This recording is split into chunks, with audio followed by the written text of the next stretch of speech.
What's going on, YouTube? We are back with another live stream.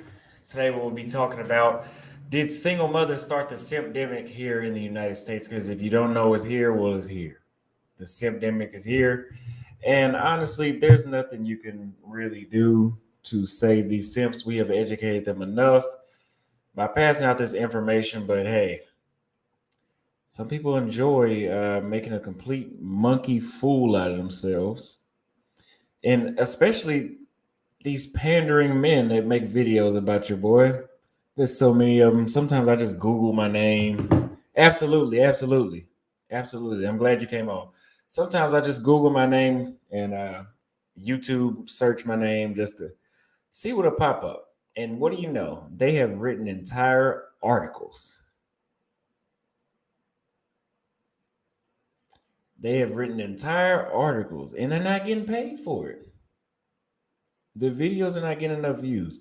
There is a woman that made a video or two about me, has like 60,000 subscribers, and none of her videos have more than 700 views.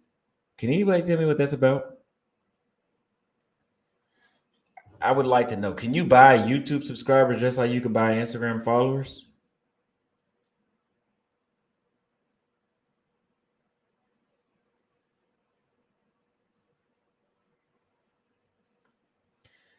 But let's so you can buy YouTube subscribers. Yeah, she had to have bought her subscribers because even her Instagram was like that. And I realized that and I was like, yeah, oh no, I'd never buy Instagram followers or subscribers. I need to stay completely authentic.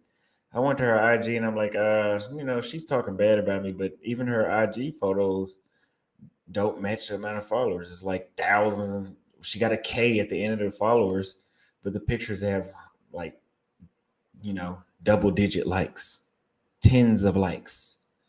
Uh, but we're going to talk about this Simpdemic. We're waiting on our guest, the kosher clinician. I had just sent him the link. We're waiting on him to log on, and then we will start. But yeah, that was a good live stream we just had. I think that was pretty informative, especially the last 2 hours about it. Seemed like at least the last hour, at least I say, seemed like if you are interested in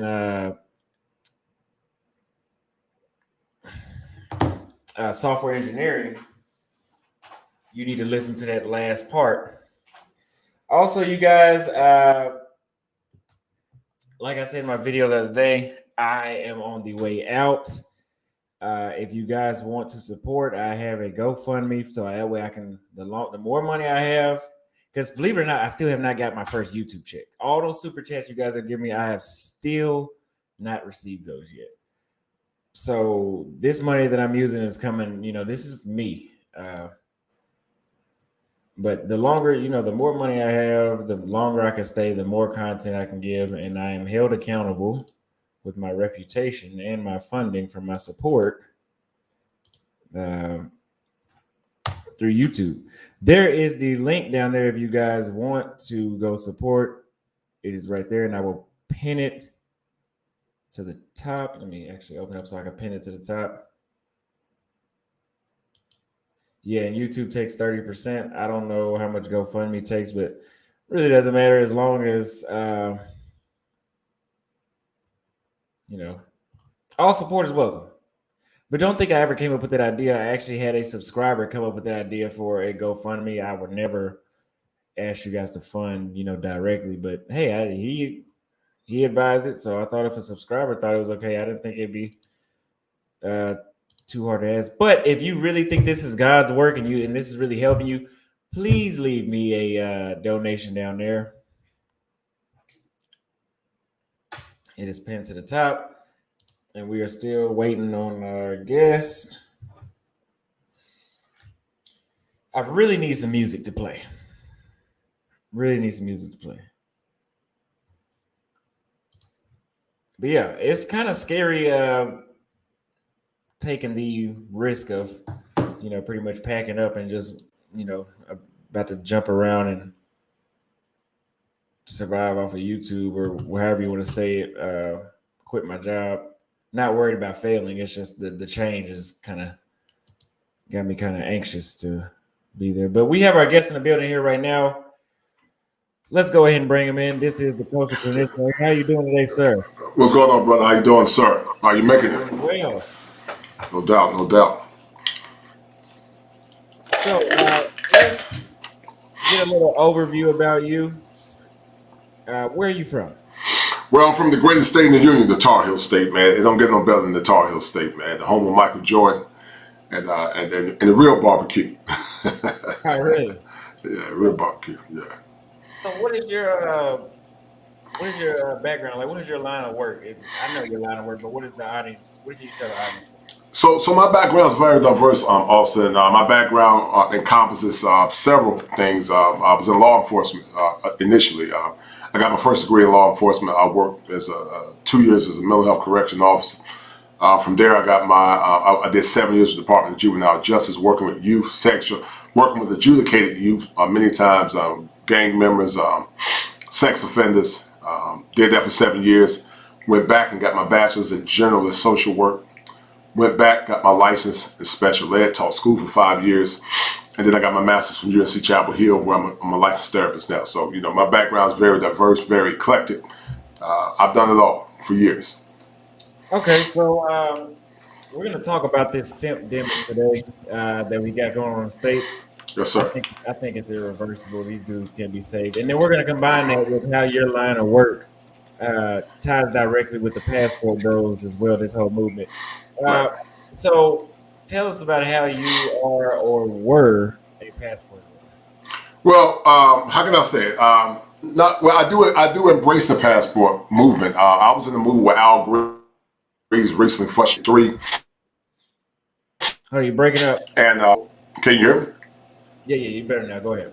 Yeah, I embrace it and also advocated for it, Austin, because it's consistent with the psychoanalytic theory that was more or less posited by Dr. Wim Glasser. Dr. Wim Glasser talked about a condition called reality therapy. And reality therapy says that when people don't get their needs met, then they go and do things outside of their environment to get those said needs met. The whole basis or the whole premise for reality therapy is this: power, fun, freedom, belonging, and survival. Those are the three main elements. And that treatment model is normally seen in young people, but you can also apply it to adults, because human beings, many times when they don't get their needs met, they act out. So I do believe that men should get passports if they're not getting the best outcomes, because men dictate the dating market. Men determine who they want to marry. It's not more or less determined or predicated by women. But see, here's the problem, Austin. We live in a world now where people like to dictate to men what to do instead of men living their lives on their own terms, free of shame, free of guilt, and free of ridicule. And this movement is good because what it does, it more or less help galvanize other men to help one another get decisions, make decisions, also get the best outcomes that are suitable for them long term. I think it's also good because many times many therapists are not talking about male rights and men getting their needs met. So I think it's excellent that men now are having the opportunity to live their lives on their own, free of distress, free of shame, and then say, I'm gonna do what's best for me, to say the least. So, what countries did you go to whenever you traveled? Yeah. I was in the country of Brazil, man. I was in Brazil. I was in Rio, Copacabana. I was down there with Al Grease, and the first time I went back again back in November, and it was a life changing experience. I mean, the first trip was a little frustrating because I lost my phone. I believe the second or third day I was there. But it was good seeing the differences in that culture where men are greeted, they're honored, and they're respected. And I understand and know that part of that is because we are Americans. That's part of it. But this being a black man in Brazil, there was a lot of respect, man. I saw it was a lot of respect, and it was good. It was the first time I had traveled internationally ever in my life, and minus me losing my phone the first time. Overall, it was a good experience. Gail, right here in the comments, says that there's a glare over your glasses. Do you have a green screen setting on, or is it just the lighting? There is a glare over your glasses. Well, I can just take them up. Ah, okay. I'll just take them up. Yeah, go ahead, bro. So,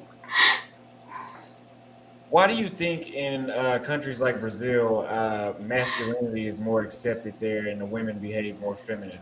Or it's a concept called machismo or machista.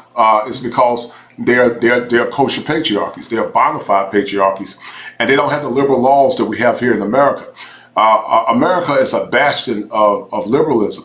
It's a bastion of what I call many times an oligarchy, which is a rule of few, where the women more or less impose or more or less influence those few men that are leading to create laws and also policies that are more or less detrimental to the well-being of boys and men. And so Brazil is a more kosher patriarchy, meaning I'm not going to say kosher, it's just a patriarchy, because over there you don't disrespect men. Literally, you can lose your life in those countries compared to here in America. So it's machismo or machista, which basically means, the men are macho. They say what they mean what they say. And to give you an example, I had a situation when I was at a restaurant. There was a woman saying something out of line. The man yelled at her, probably cursed her out in Portuguese, and she started crying, and that was the end of it. And so they don't tolerate what men tolerate here in America in a nutshell. That's it. In a nutshell, it's the culture, and it's predicated on masculinity. That's the succinct difference there compared here to America. Okay, so what would you define a simp as? What is a simp to you? Right. So there's an urban term for simp, Austin. That's a great question. There's an urban term for the word simp. But as a clinical therapist, I created two terms as it relates to being a simp. A simp in a general sense is any person that more or less puts his value system on hold, or more or less live his life to please a woman instead of living his life based on masculine principles. So I created two concepts from the urban term simp. The first one is the unconscious simp. The second one is the conscious simp. So if you ever hear anybody on YouTube using that terminology, conscious or unconscious simp, I created that idea because the unconscious simp also stands for supplementing irrational male patterns. I'm going to say it again. Supplementing irrational male patterns.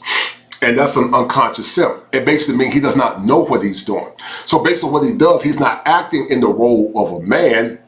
He's acting in the role of a male because what he's doing is irrational. He's supplementing irrational male patterns. It's a pattern of behavior where he more or less gives his power away, Austin, to make that woman feel good instead of demanding something in a relationship. Relationships are based on what's called a homeostasis, and that's just a fancy way that they should be balanced.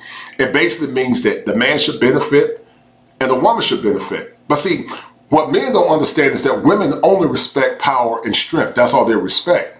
And so when you defer your power in a relationship, in the clinical world, we call it contraindicated because it doesn't make any sense. You would think that giving that woman everything would make her love you and want you more, but in actuality, it repels her. So it basically means he's supplementing, meaning he's supplementing irrational male patterns. I use the word supplement because in the clinical world, there's a such thing called narcissistic supply.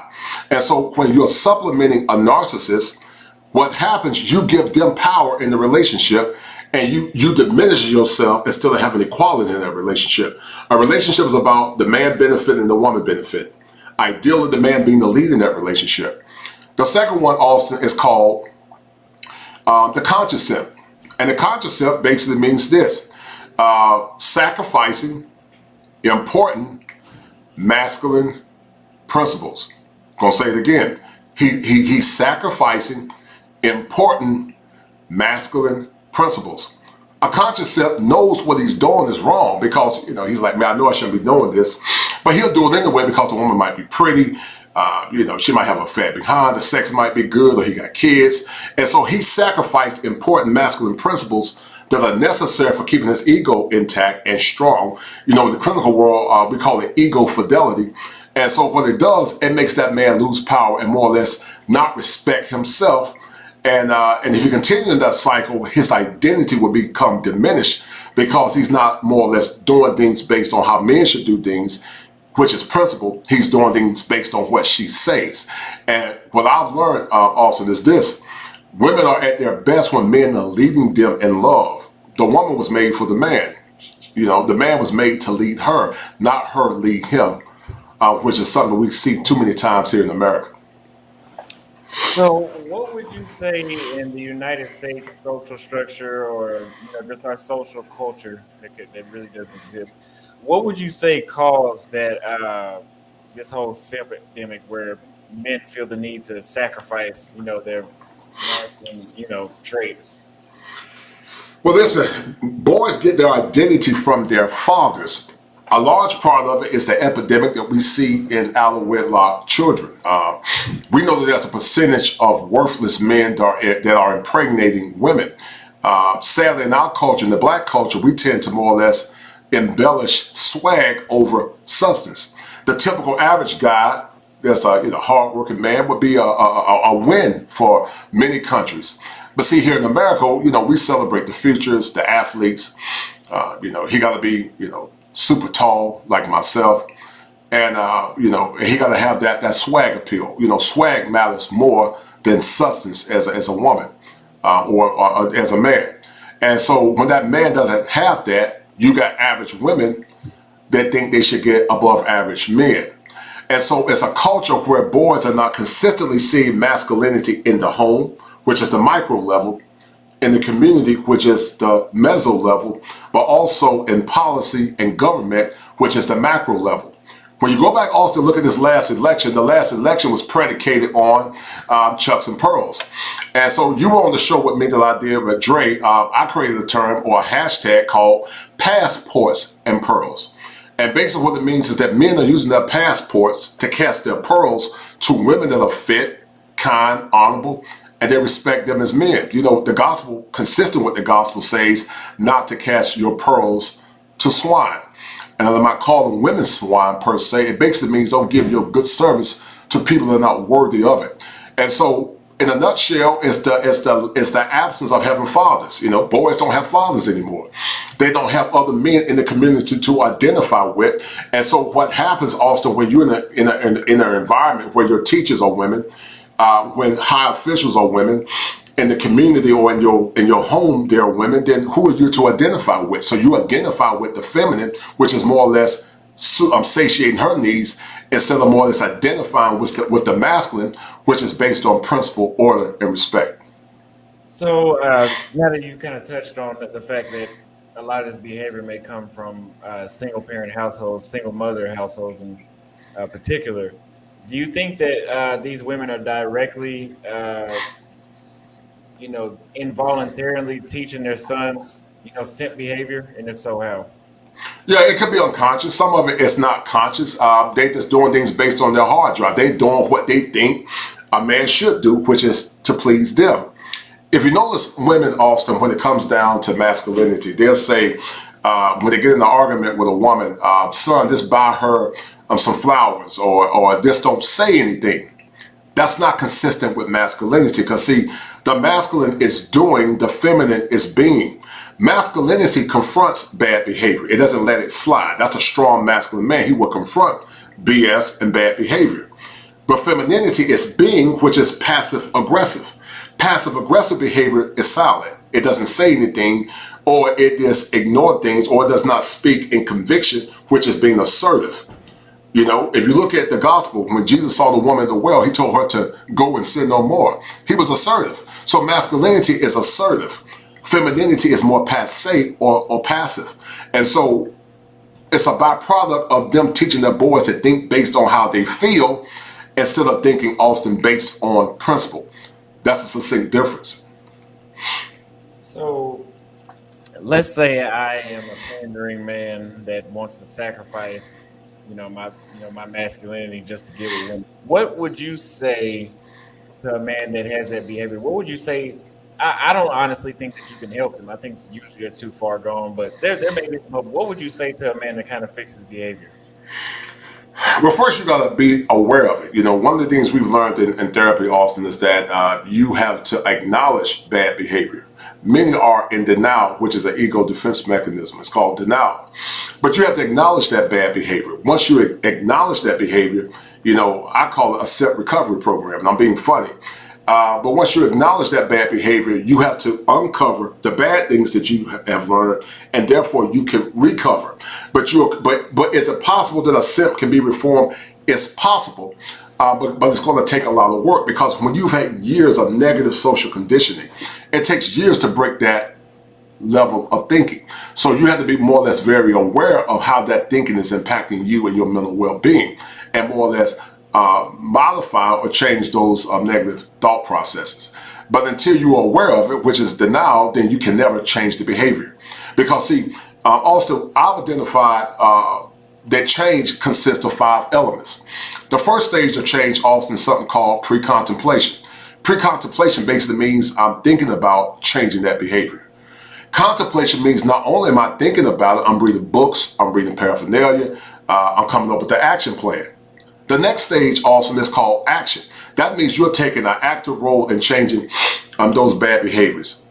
And then the fourth stage is called maintenance. You're maintaining what you've learned in order to become a bad person. But the last stage is relapse.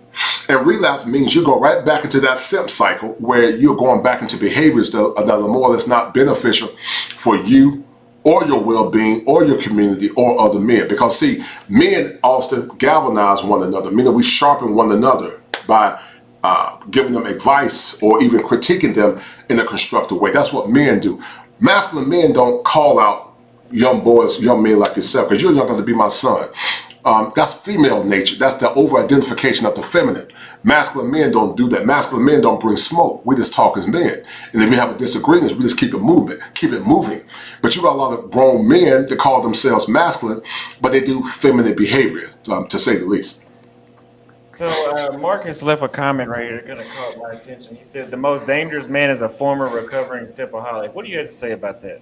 Why is that man dangerous? The most dangerous man is a former or current?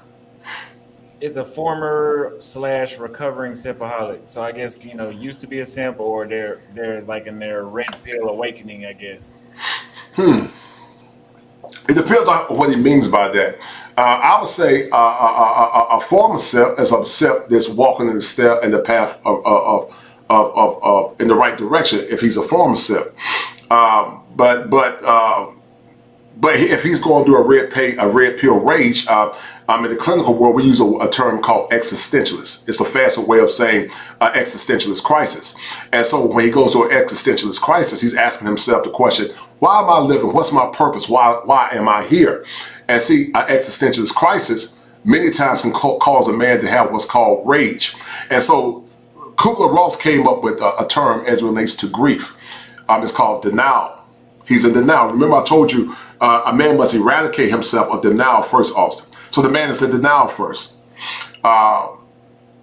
He has anger based on what he's learned or what he thought he knew about women. Then he tried to bargain the newfound information. Then he becomes depressed in his pursuits. And then the last stage is acceptance. He just accepts it. So if he's a simp or a simp that's finding out what happened based on the stages of grief, if he's in the anger phase, then he can be dangerous. But if he's a simp based on the simp recovery process based on acceptance, then he just accepts it for what it is and move forward with his life and try not to repeat the same bad behaviors again. Have you ever been a simp? I've never been a conscious simp per se, but I think we all have been guilty, Auston, of practicing simp behavior based on negative conditioning.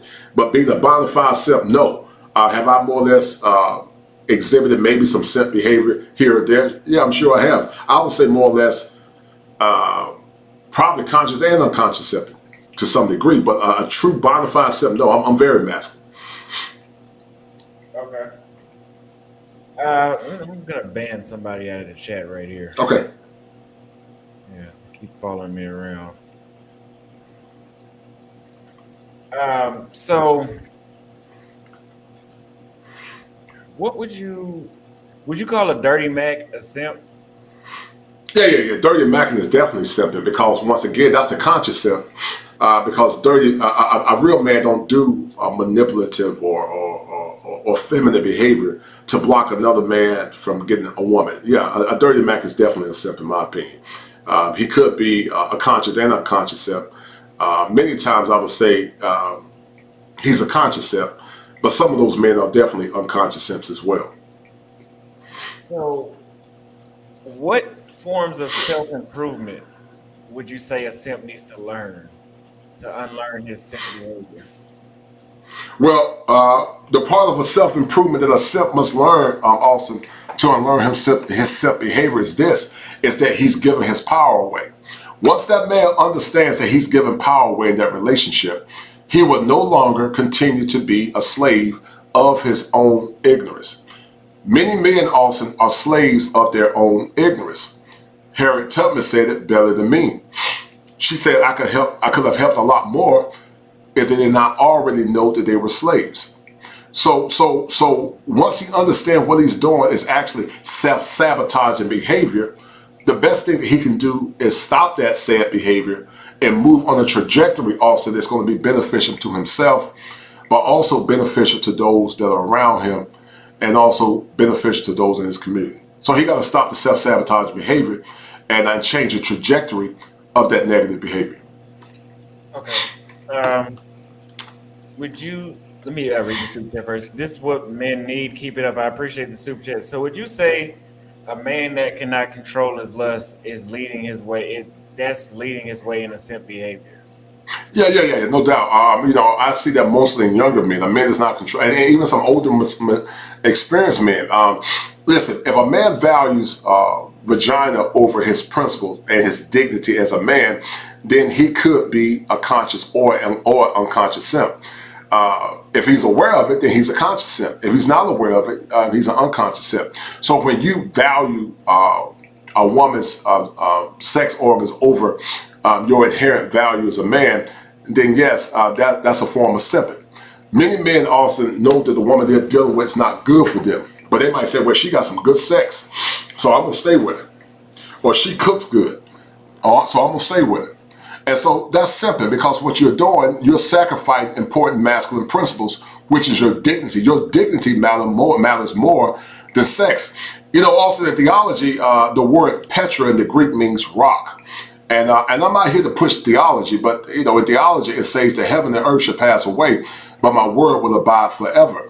I'm from the old school. In the old school, we used to say word is bond.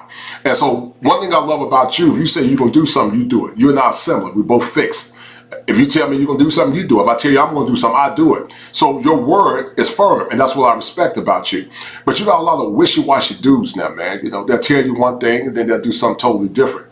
And so when men stand firm on their principles as men, what it does, it fortifies them and lets them know that nothing can move them or shake them. When a man is strong in his conviction and his values, and part of his value is his word as a man, then he can't be easily moved by sex, money, or anything. It doesn't mean that he won't be tempted, but he's not easily moved by it. That's the difference. Okay, so I'm going to pretend to be a simp, and I want you to correct me. Now, if there's a woman that I really like, what I like to do is I'll just offer to pay for her bill so I can skip the line and catch her attention.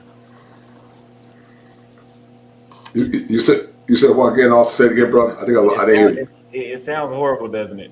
If there's a woman that I'm really attracted to, man, I don't like to do too much talking. I'll offer to maybe pay her phone bill, get her nails done so I can skip the line, because I feel like that's way more effective than her, me trying to mag on her with my personality and all that. Yeah. I think if you're doing that for that woman, man, you're setting yourself up for disaster long term in that relationship. One of the things I learned in behavior modification is this: you don't give too much for basic behavior. Give an example. Say if you met a girl, Austin, and on the first date you took her to Ruth Chris Steakhouse. Something that's big time. Well, so you started the relationship off not setting standards for that relationship. A woman that you don't know does not deserve to go to Ruth Chris Steakhouse. No more than, you would deserve, to have your clothes washed or a gourmet meal not on the first date. And so what'll happen many times, if you start that relationship off on that level many times, what'll happen is that you're conditioning that woman to think that her worth is more than your worth as a man. And so for you to use that scenario as it relates to that, now that woman's going to think that she should be getting that treatment all the time. And so what she's going to try to do, she might start manipulating you to more or less get those same said outcomes that you gave her. I came up with a condition at Auston called rats, right? And so if you're not careful, a woman will make you a rat. Basically means this. The acronym for rats is this. She wants your resources. She wants your attention. She wants your time. And she wants security and settlement for sex. Sex that many times she gave to other men for free. And so you don't want to start a relationship off deferring your power as a man. You want us to demand power in that relationship, and demanding power is predicated on your values as a man and also your boundaries. If you don't have values and boundaries in the relationship, Auston, you're setting yourself up for disaster. And sadly, many times our men don't have values or boundaries, and because of that, they are becoming slaves of their own ignorance. And many times when they start their relationship on that level, the relationship is set for failure based on that. O-Class right here says old school, new school combination. Great show. Y'all changing lives and giving the youth of GPS in this challenging life. Salute from a whatever flag you put there. I can't read on the computer. Appreciate that super chat. Yeah, that looks like the Dominican Republic. Oh, Dominican Republic? It looks like it. Okay. So my girl cheated on me, man, and you know, we talked about it. And you mean recent or in the past? No. I'm pretending to be a simp. You'll never hear me. You'll never hear me like out of my mouth. Okay, gotcha. Ever. But you know, my critics are gonna chop up this, and they're gonna try to make it seem like I was saying, you know, but it is what it is. I need more publicity anyway. Right. You know, my girl cheated on me, man, and we talked about it, and you know, I really like her, so I think we should. I told her we'll just look past it and we'll work things out. Well, listen, that's a sucker simp. He's a sucker simp, because if you allow a woman to get away with something that heinous or severe, you're set for doom for the remainder of that relationship. Women at a conscious and many times subconscious level know that to cheat on a man is egregious. If you allow a woman to get away with something that egregious, then she's going to undermine you and disrespect you for the rest of that relationship many times. Situations that heinous, you got to cut it off, man, immediately. Because what you're doing, you're going to reward bad behavior, and it's not going to benefit you as a man. Because part of you as a man is going to be sick knowing that some man entered your woman. And you're going to keep bringing it up in the relationship. It's going to cause a lot of confusion. Situation like that, if you're a masculine dominant man, you got to cut it off immediately, man. Because men are not wired for that. Men are wired different than women. We're not wired to have thoughts of other men touching our women. No more than a woman can have or understand or have the thought, and it's contraindicated, of her man being with another man. And some might say, well, that's something totally different. But it's not. Well, it's different as it relates to the gender dynamic, but it's not different based on the biological imperative. Men are not wired to have thoughts of other men entering the woman that they love. That's why men struggle sometimes with the woman's past. But women are not wired to have the thought of her man being in a submissive position to a man, or him being entered. Once again, the gender dynamic is not the same, but the biological imperative is the same. It's called the penetration principle. Men can't accept that, and neither can women. That's why some men can look past a woman that had a bi-curious relationship. But most women can't accept a man, especially our sisters, being with another man. It goes against her nature. Okay, so I'm gonna give you another example, and then we got a question down here. My girl, she said that she isn't happy, you know, in this relationship, and you know, she said we should just take a break and you know, possibly open up our options. You know, she's thinking about an open relationship. I didn't hear you. I didn't hear the last few words, Auston. Oh, and she's thinking about possibly opening her options and getting in a you know, an open relationship. She wants an open relationship. Well, you give her an open relationship, she's gonna get more ping than you get vagina, which in essence is going to imprint her and make her not suitable for a woman. So if you allow something that's stupid and foolish, she's gonna win on both ends, because she's gonna get more sex and attention than you're gonna get as a man. And then if you decide to stay with her, now she's imprinted by different men.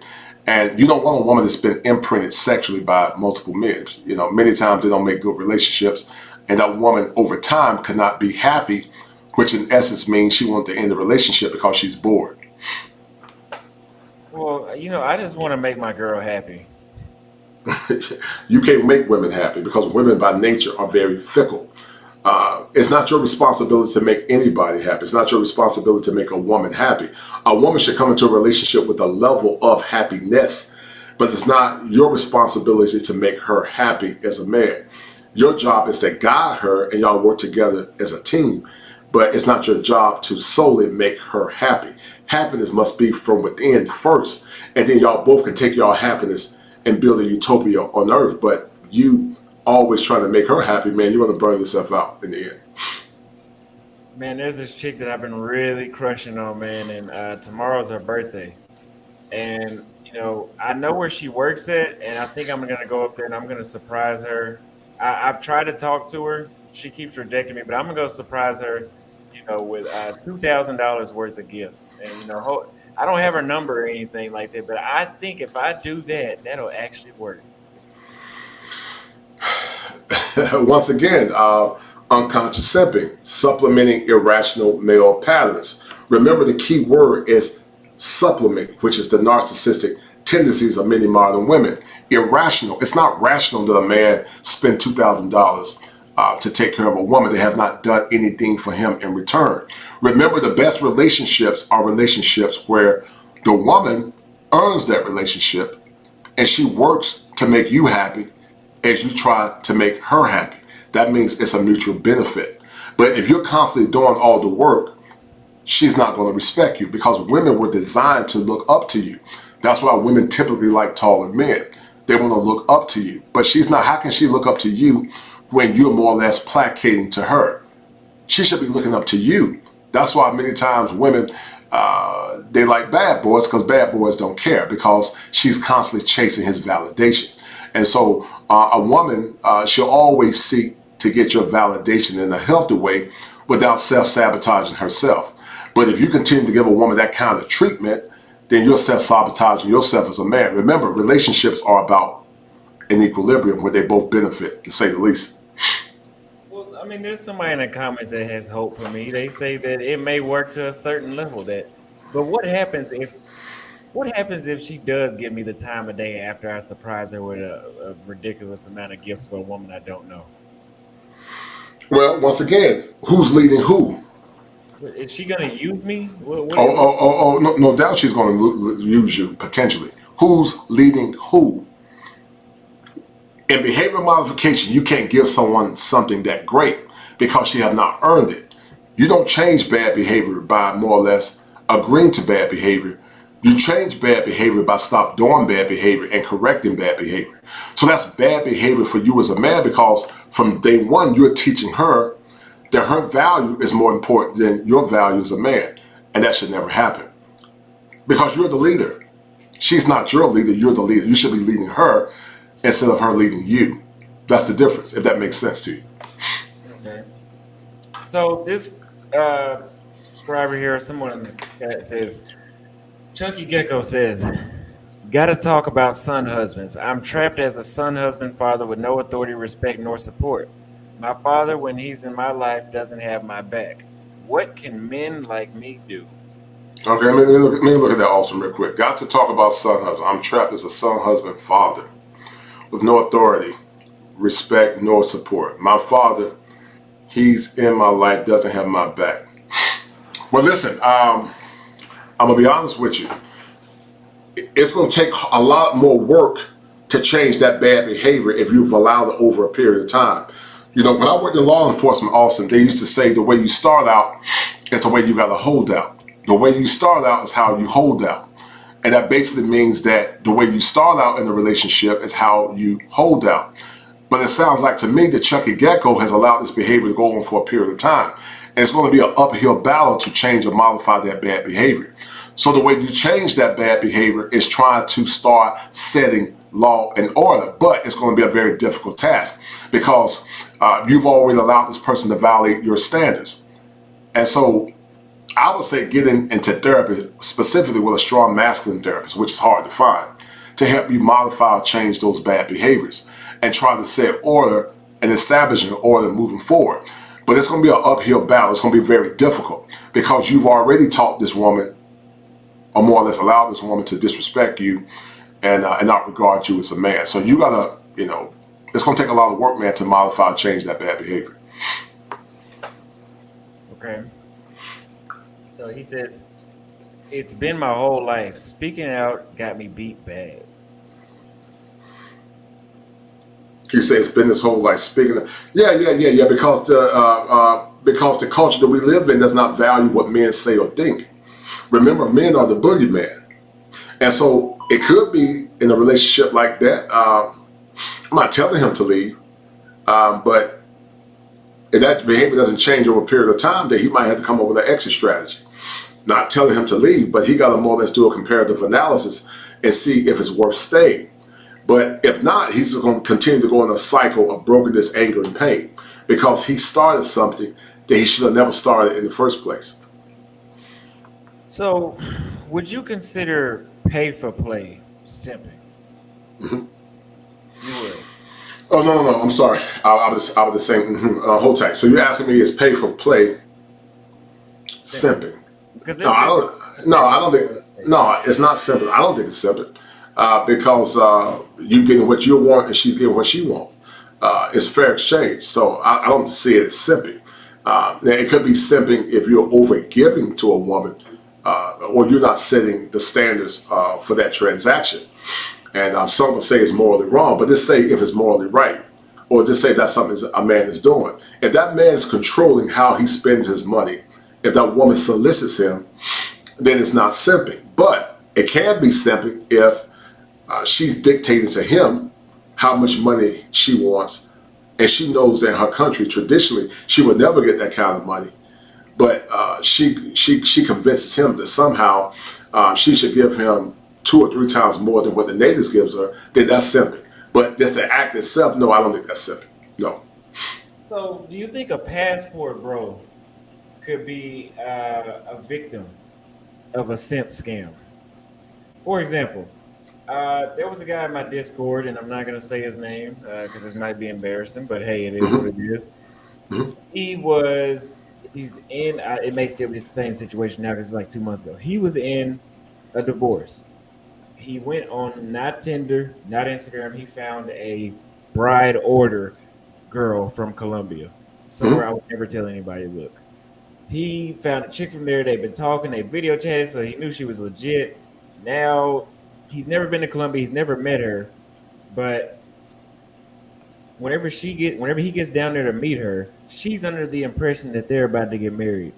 What would you call it? What would you label this man as? I'm trying to. So she's under the idea they're going to get married. Did he tell her that? I'm a little confused. He told her that. He told her he's not even done his divorce yet, but he's about to go to Colombia to marry a woman that he's never met. Oh yeah, that could be seen as simping, as sacrificing an important masculine principle. It could be conscious and unconscious. Yeah, that can definitely be simping because she hasn't done anything for him. She's leading with her beauty instead of him leading with power and authority.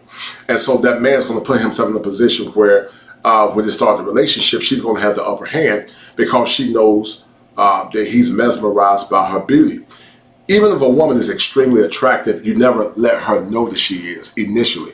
And you give her enough, but you never give her too much. Because you tell a fine woman all the time that she's fine, she knows she's all fine.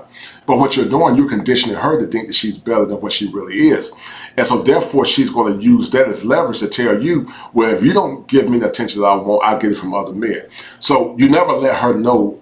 You let her know in part that you find her attractive, but you never just fawn after her and kiss her behind and all that, because now you're saying that her beauty is more important than your standards as a man, if that makes sense.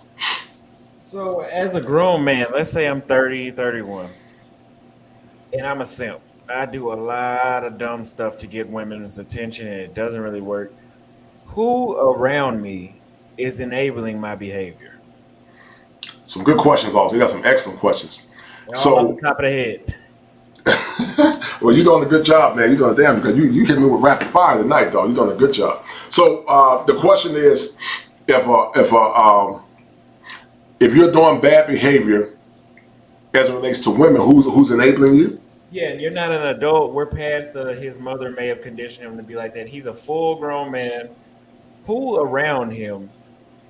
Who? Because I want to help some of these guys possibly if they can be Hmm. helped. Hmm.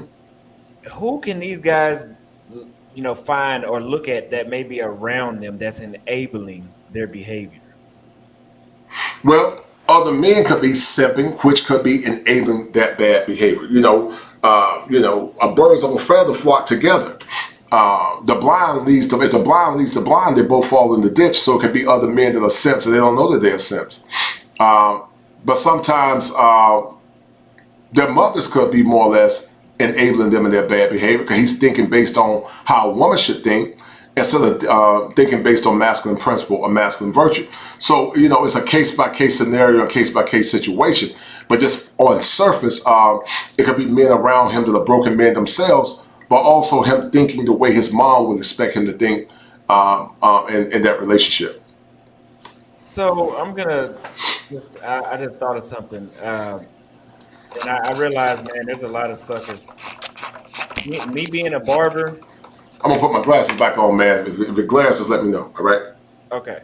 Mm-hmm. Me being a barber, man, I cut all different walks of life. I mean, I'm a high-end barber, so I mean they're not too different from each other, but I have some suckers uh, that I cut, and one of them once told me that relationships or marriages aren't lasting like they did 50, 60 years ago because women have their own money, which they don't.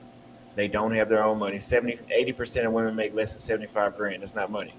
But the post said that because men nowadays have to be likable.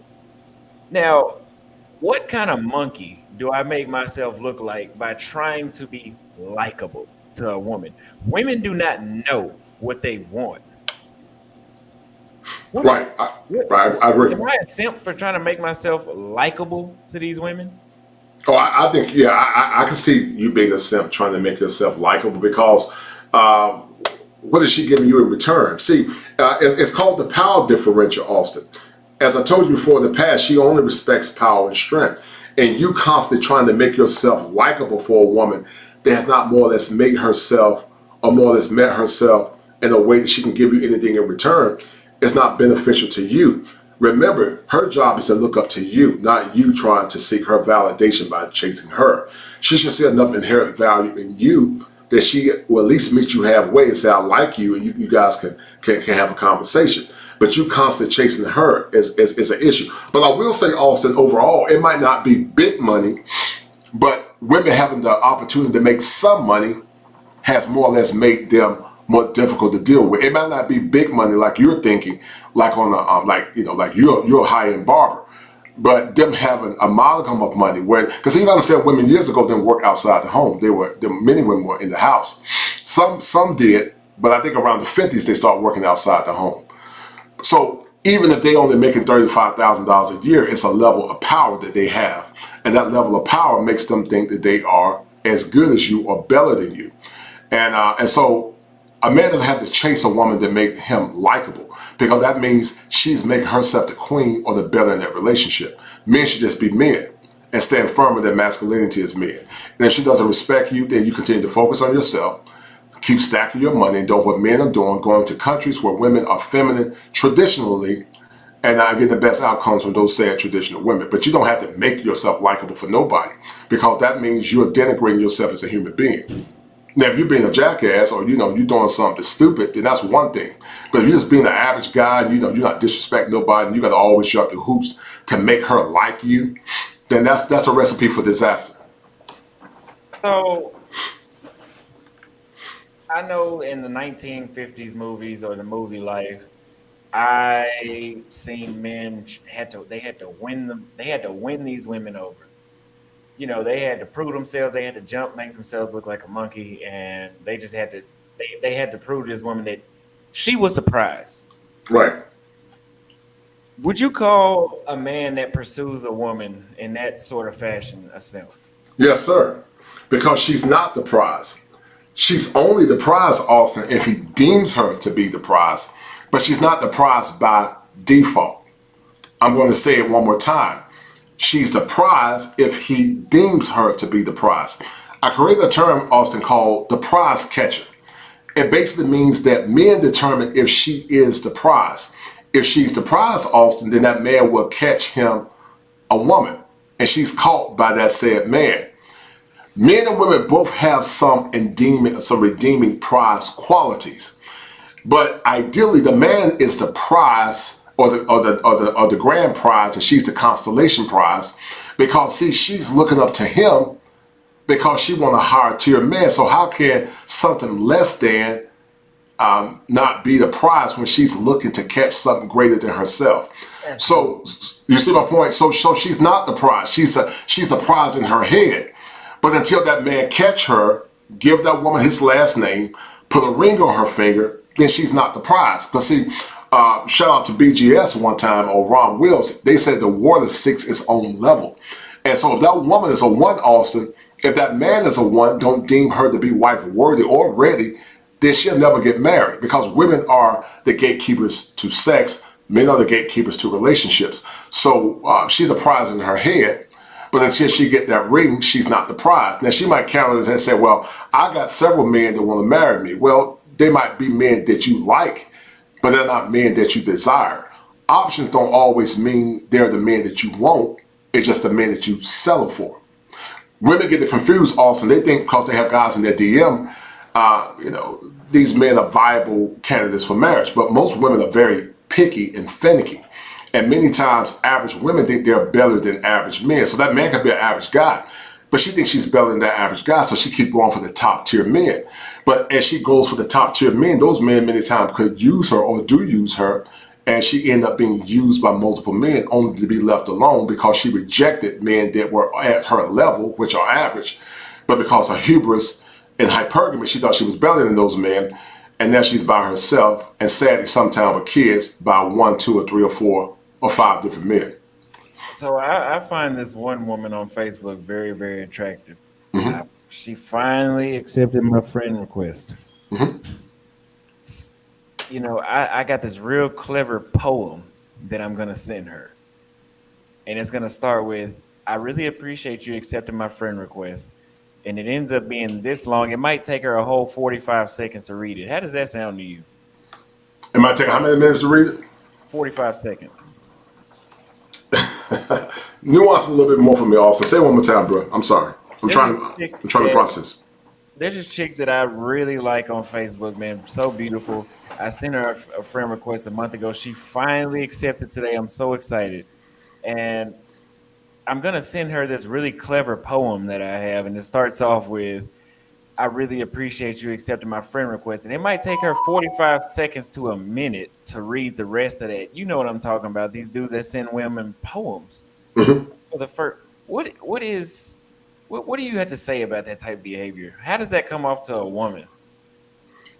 That you're desperate, thirsty, and that her value matters more than yours? Yeah. So, I mean, that simp behavior, right? What do I? Well, I don't know. I think those dudes should get that point. They should get that point that stop sending women poems. I put that tweet up the other day. Stop sending women poems that you don't send them a poem at all. Men are known to be more straight to the point, so you shouldn't. No, just don't do that. Now, how do you say? I seen a video of Tupac where he was kind of describing that he was kind of pandering to women in front. He's like, yeah, I respect women this much, and you shouldn't talk to women that women can do no wrong. How do you get a man out of that mindset? You can't get a man out of that mindset unless that man does the work to realize that he's losing power in that relationship. But you can't, Tupac, I think, even admitted that when he was being the good guy, he didn't get no respect from women. But when he started acting like a bad boy, that's when women start respecting him more. Because women only respect power and strength and the illusion of power and masculinity. Height is an illusion of power. A man that's 5'9", 5'11" could be way more dominant than a man that's 6'5" like myself. But it's the illusion of power. So women often want things that they can't have. And so if you appear to be docile like them in general, especially here in the West, then she's going to interpret that as being weak. and she would tolerate you after she had all her fun, but she'd never take you as a serious candidate for a relationship. I did a show on my channel called Imprinted. The man that imprinted her is the man that she still secretly lusts after. But the man she tolerated is not you, Auston, per se, but the typical man that settled for her after she had all her fun. So you don't do that. Masculine men, see, men could do that back in the past, Auston, because the women were women of virtue. They were raised right. They were traditional. They didn't have kids by multiple men. But you can't do that now. You can't do that now, man. It's an issue. You can't do that now because that woman's going to make you eat those words in the end. That's why so many men are frustrated in relationships, because they didn't lead in a position of power. They led in a position of lack. Okay, so if anybody else has any other simp scenarios or simp questions they could ask, I think I pretty much covered. Hopefully some simps that are watching this, you heard some of your own scenarios, and you should be able to know that you need to cut it out, because you're getting nowhere fast. You're going to get cheated on, verbally abused. I think the question was great, by the way, man. You did an awesome job, man. You did an awesome job with the rapid fire, man. And, tell the people that are listening, man, they're in need of a non-diagnostic consultation. Check me out at kosherclinician@gmail.com. Nonetheless, subscribe to the channel because you and I have done some good shows together, some awesome shows. The Degree Show, Your Crown. We did some awesome shows together, man, and one of the things I love about you, Auston, is something that men had years ago. You're very stoic. You don't get too high, you don't get too low. You're like, whatever. You're very indifferent. And I think your indifference really can be a gift for you. It can be a gift and a curse, but I think it is a gift as it relates to modern women in relationships. You don't sweat the hype. And if you do sweat it, they'll never know it because you're so stoic. Would you agree with that?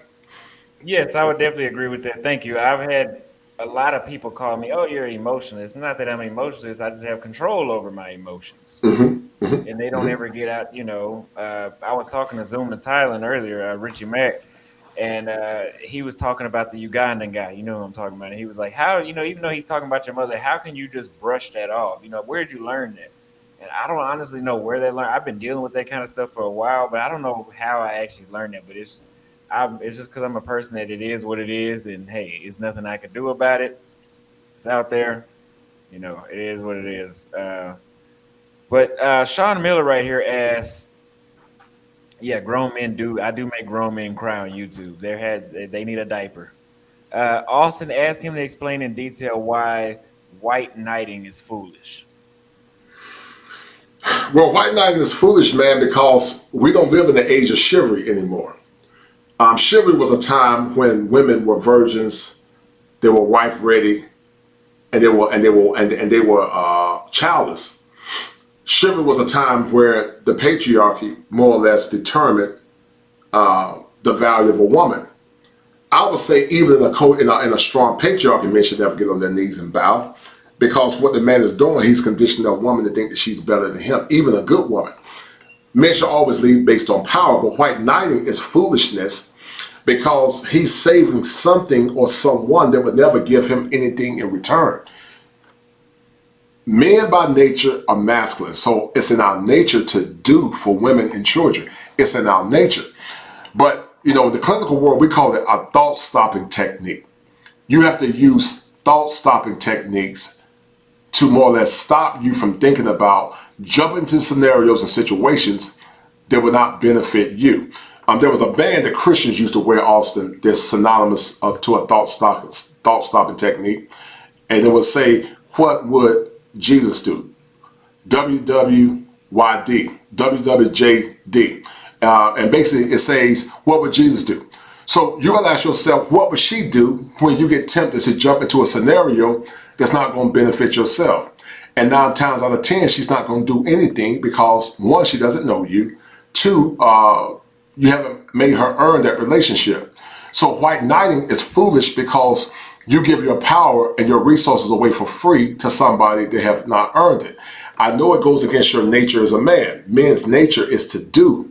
but you can't do for people that don't earn your respect as a man. That's why men, Auston, must have values, and then those values will set boundaries in that relationship.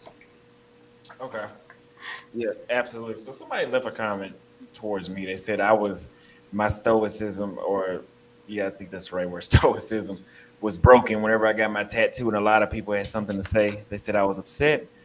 You guys have never seen me upset. What you see when I get on there and I'm cussing a lot and I'm calling people out of their name, you've never seen me mad. You just see me. That means you just said something that was kind of dumb to me, and I felt the need to address it. You've never seen me mad. I haven't been mad in years, but I want to ask you this too. How does your line of work, uh, being a clinician, how can you be a benefit to passport bros, green pill guys? Well, I can be a benefit, man, because I'm teaching men about options. I'm teaching men about thinking errors. I'm teaching men about negative thoughts. I'm teaching men about taking those negative thoughts, turning those negative thoughts into positive thoughts. I'm teaching men about they don't have to let their current situation dictate where they're at now. I'm teaching men that the pain that they've been through, they don't have to continue to go through that pain.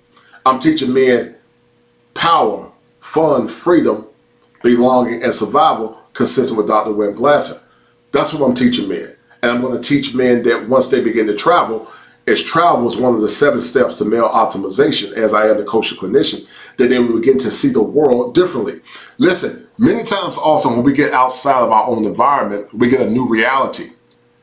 That's consistent with Dr. Wim Glasser's reality therapy, meaning the current reality is not based on what men think they should have, but it's based on what people tell them they should have. So it's helped them to get outside of their current reality and see a new reality that's consistent with growth, excellence, and also joy, to say the least. Somebody left a super chat right here. Domo Worldwide says, or Damo, I believe it is Damo. My homie put his $120,000 income on his dating profile. Was that a simp move, and why? So I can explain. Yes. Yeah, it was a simp move because he was leading with his money instead of leading with his masculinity. He was leading with his money instead of leading with his masculinity. He was sacrificing an important masculine principle, which basically means that I'm a man regardless of how much money that I make. I'm still a man. And also, he could have been seen as an unconscious simp because he's basically telling a creature that can be irrational to think that you'll get cooperation from me if you have money. So you don't lead with your money, man. You just be who you are. And eventually, if she falls in love with you based on who you are, the money will take care of itself. So I consider myself a pretty masculine man, based off my characteristics. In this society, we have terms like misogynist and the new one, toxic masculinity. Should I just tone my masculinity down to deal with these women here? Or what are my options? What do I do?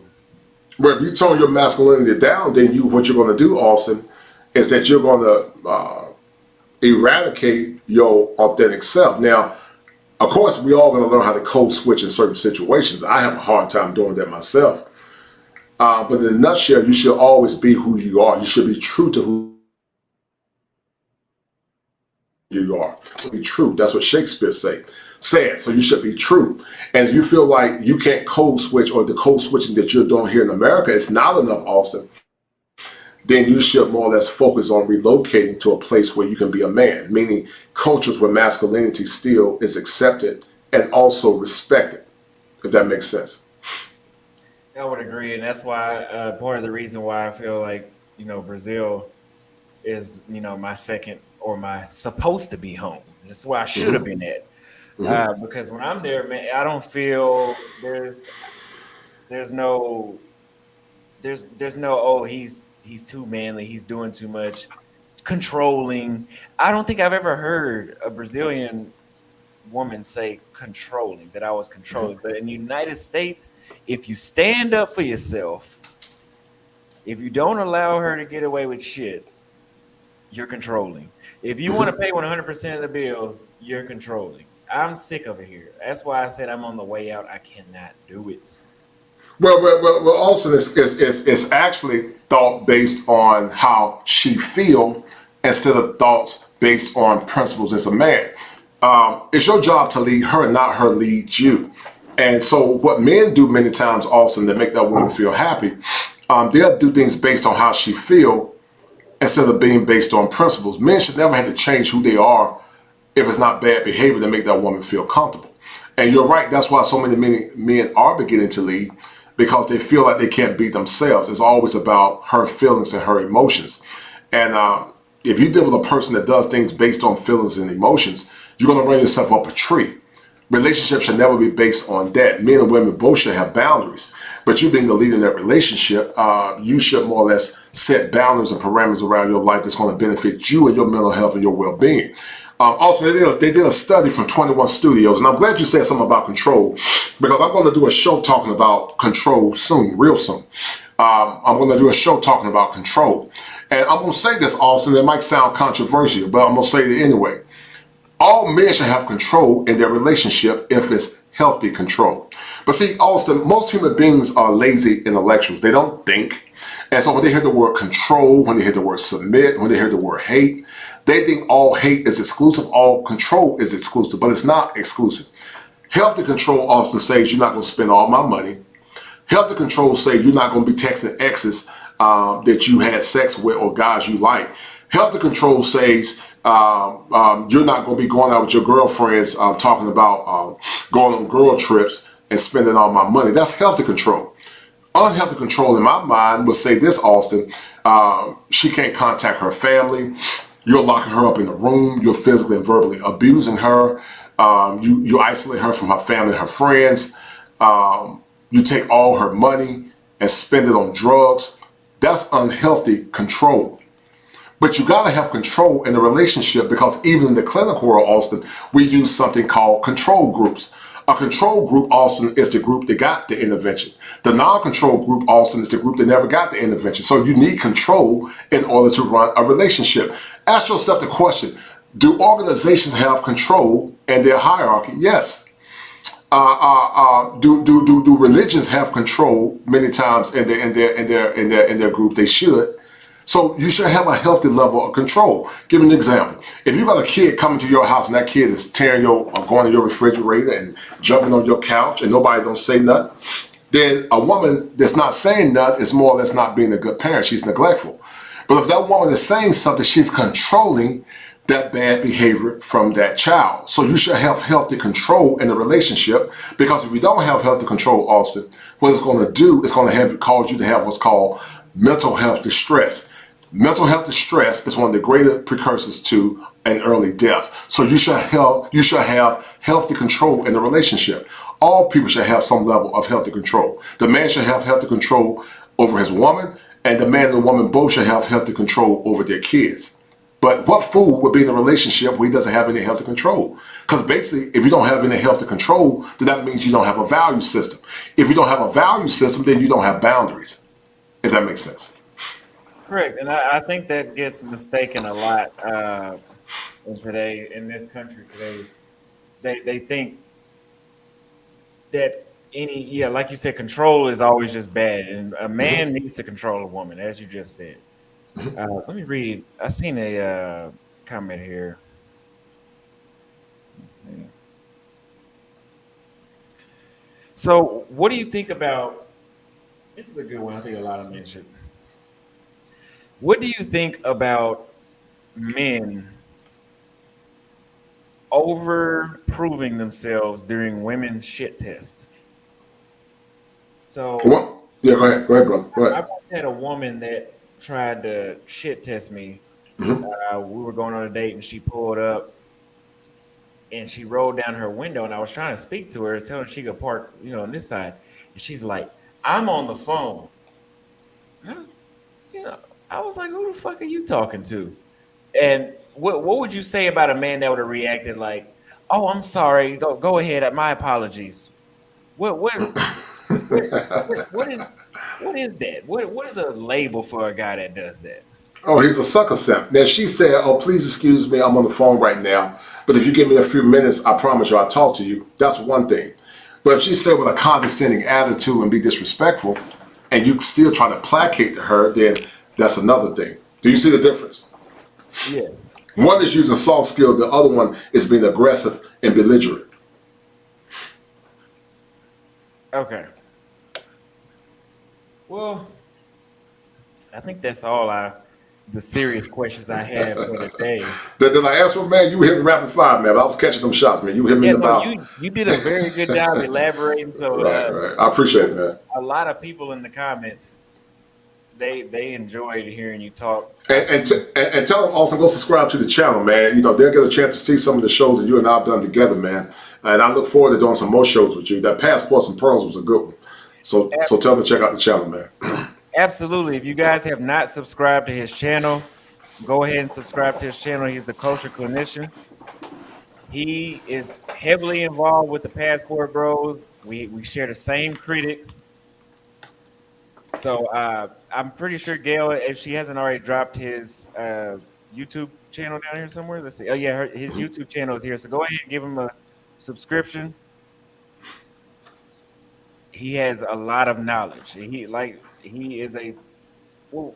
Is therapist the right word to describe you? Yes, sir. I'm a licensed therapist. To say I'm a LCSW, and so a LCSW also is a licensed clinical social worker, which basically means that normally LCSWs have more power generally than LPCs. LPC is a licensed professional counselor, but a LCSW can be they can start their own business. They can work at the government level. They can do a lot more with their degree. It's a very broad degree, so we have power to do a lot more than other professional counselors or even psychologists, because master level psychologists can't work for themselves. They got to be under what's called a doctorate of psychology. But a LCSW, which is a licensed clinical social worker, we can do anything, to say the least. We can start our own practice. We can start our own 503c. We can do whatever. We have more power. Our degree has a lot of power. We can do a lot of things with our degree, whereas other professions are more limited. Not saying it's not a good degree. Not saying their degrees are not good degrees, but they're more limited to a certain scope, where our scope is more broader, to say the least. Okay, and if you guys enjoyed listening to him and you want a consultation, his email is kosherclinician@gmail right here. Gail has already put it in the chat several times, but I put it on the screen so you guys can see again. The Kosher Clinician is his YouTube. Go to his YouTube right now. Give him a subscription. Somebody had a question right here. Auston, ask him to explain to younger men why sending money to hot tub streamers and OnlyFans girls won't get them dates. Well, what you're doing, that's the unconscious simp once again. You're supplementing irrational male patterns. Men don't do things based on trying to please a woman. Men do things based on principle. So what's the principle to give your hard-earned money to a woman that you don't know? You're basically giving that woman or feeding that narcissistic supply, because most of those women are narcissists, to say the least. They're narcissists, and many times they're very entitled. So when you're giving that woman your money, your hard time, and your attention, you're teaching her, as I said earlier in the show, Auston, that her value is better than yours. Her value is not better than yours. I always tell men, Auston, they have a king inside of them. And queens only follow real kings. And so if you're giving a woman money that haven't done anything for you in return, then you're a fool, because you're not getting anything in return, which is more or less, but more or less baseless validation. She might give you a wink and a smile, but in the back of her mind, she's saying you're a sucker. I would never give a woman my hard-earned money. You're gonna earn that money if you get it from me. I don't care how pretty you are, how wide your hips are. It means nothing to me, because as you get older, Auston, you look at things from the long haul. If I'm not going to if I'm not going to sleep with her, she's not getting my money. And she's not going to be my wife, she's not getting my money, or my girlfriend. So why am I going to give somebody, a stranger I don't know, my money or my validation? That non-sexual attention, Auston, many times women would use that to build up their egos. And they don't have an intention to give you anything, but you got these goofballs talking about queen, you're beautiful and all that goofy mess. And she'll take the comments, but she'll go and get her back blown out by Raekwon the Man for free. But you gave her your money and you gave her free compliments, and you got nothing but a fake smile, to say the least. So men should never do that. Yeah. Yeah. So he says, drop the Austin 316 here. Get your passport. Yes. Like he said, do not send your money to women that have not earned it. But if you Right, go overseas, those women understand the vast majority, damn near all of them, understand that they have to earn anything they get from you, and they usually don't ask you for anything. If they ask you for something, they're the green, they're those green card, they're the scammer women that you can find here in the right, States. right, A poor woman's never going to ask you for that. right. But I think we pretty much touched on everything. Do you have anything you want to else you want to say to the audience? No, I don't have anything. If the audience want to come up and ask me some question, Austin, if you got a few minutes, you can. If not, it was a great show. I thought it was an awesome show. I'll probably even use the show on my channel to educate some people. It was a good show, man. Awesome show, man. So if they don't, if they got something they want to talk about, they can come and ask me a few questions. It's up to you. I got a few minutes, but if not, we're in the show. I got about 10 more minutes. If you guys Okay. have Yeah, 10 minutes. Yeah. final questions, go ahead and put them in the chat.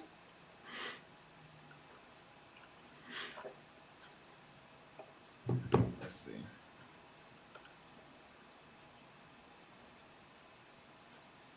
And guys, I want to tell you something about this young man. This young man is genuine. He's, if he say he's gonna do something, he'll do it. He's one of the most consistent people that I know, and I know part of he's a Taurus. He's stubborn, just like me. But he's one of the most consistent men. I'm a Leo, but also is very consistent, man. One of the most consistent kids that I know, and I respect him highly as a young man. As I said earlier, he's young enough to be my child, my son. But I respect him highly.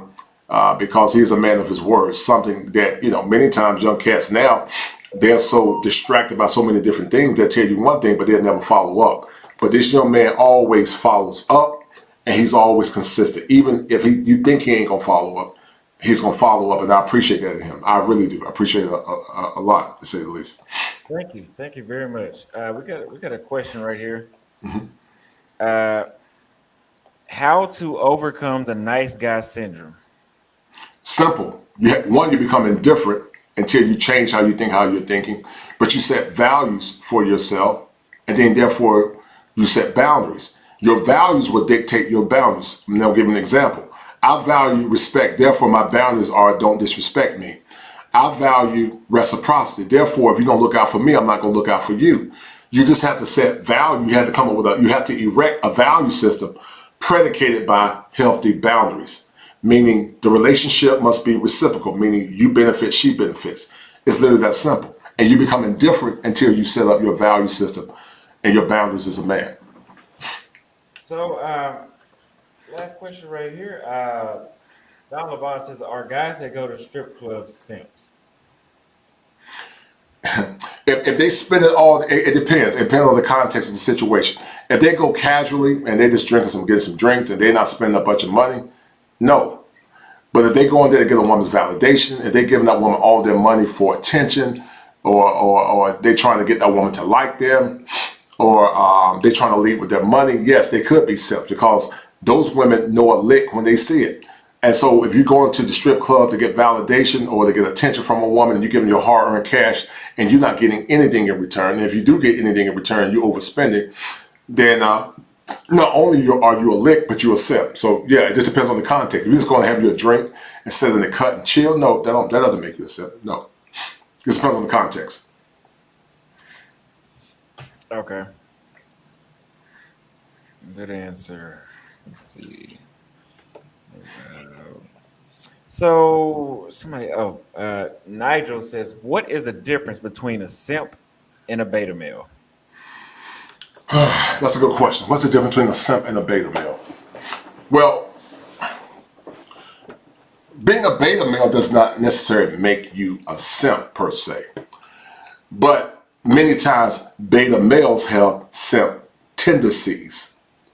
I'm going to say it again. You could be a beta male and just be a hard-working average guy, but you're not a simp. An alpha is a dominant man that leads other men.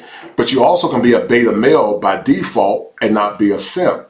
Just because being a beta male is associated with simping, all beta males are not simps. They're simps only if they more or less exhibit behaviors that look like simping. You know, beta males are just not, they're just followers, but beta males can still have standards, if that makes sense. Correct. Correct. Let's see if we have any.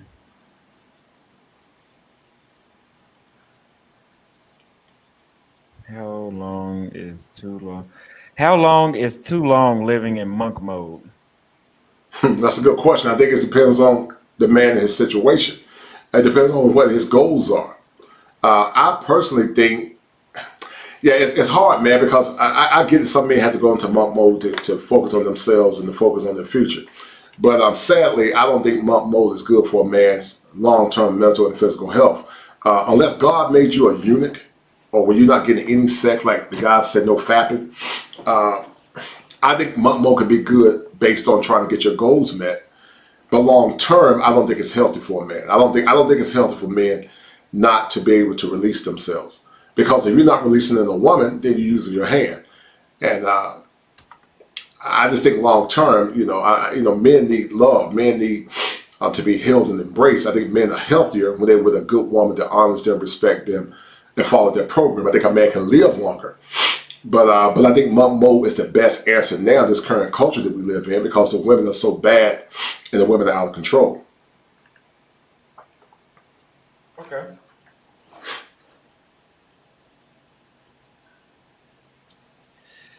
So I think that is it for today. We've answered the questions so far in the chat. I really haven't seen seen too many questions similar to the last one you just asked. Okay. But I appreciate you coming on today. That was a really good live stream. No doubt. It was excellent, man. I enjoyed it. You did an awesome job, man. The questions were rapid fire. You did it from the top of the dome. I'm very impressed, man. You made me think tonight, so I appreciate it, man. Thank you. Please share this with somebody. If you know a sucker, share this with him. A lot of dudes that are in sucker mode, simp mode, need to see this. And remember, run to the post office and get your passport, because it's really that bad. It's really that bad. It's really that bad, no doubt, man. I enjoyed you, young buck, man. Get you some rest, man. I appreciate it. And I'm gonna take this show also and replay it on my channel, man. I think people need to see it, man. So just giving you a heads up. All right. Yes, sir. Thank you. All right. Thank you, brother. Be good. You too.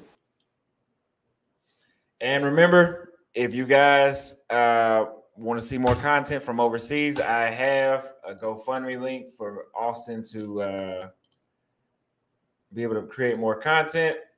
Remember, all donations are optional. I'm never pressuring you for anybody. You do not have to donate $20, but if you want to donate at least $5, that'll be helpful as well to reach that goal that is there. I appreciate you guys. I put the link down there in the chat. It should be pinned at the top as well. And I will see you guys tomorrow.